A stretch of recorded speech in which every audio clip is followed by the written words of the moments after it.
2020 McLaren Speedtail production car shows its unworldly shape. The fastest McLaren ever is on its way to customers. You've probably heard some people complaining about how all of McLaren's models look alike, but they'd be wrong in saying the Speedtail is another minor variation of the familiar recipe from Woking. One of the first customer cars to be delivered has arrived in Belgium at the dealer in Brussels, and we can all agree it stands out with its swoopy shape and unusual front wheels with aero covers that remain fixed in position while the wheels rotate. While the Senna embraced the function-follows form principle to be a lightweight track animal, the Speedtail's unworldly shape is all about achieving a high velocity.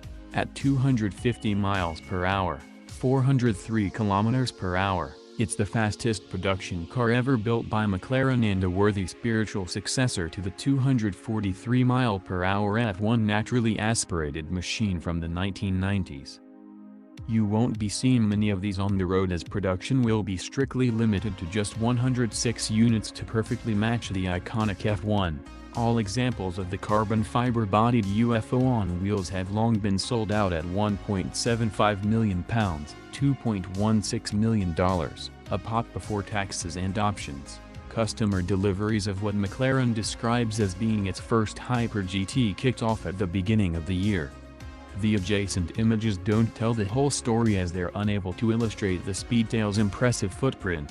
The car is actually 5.2 meters, 204.7 inches, long and has a perfectly flat underfloor to maximize airflow in conjunction with the elongated rear end to make the car as sleek as possible.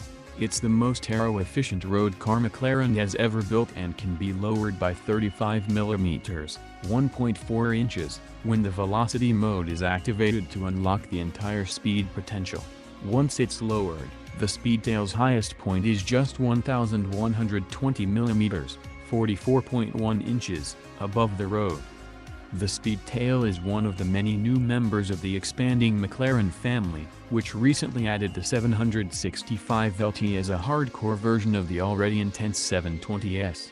These cars are part of the Track 25 business plan revealed a couple of years ago at the Goodwood Festival of Speed to announce a £1.2 billion, $1.48 million investment needed to launch 18 new cars or derivatives by late 2025.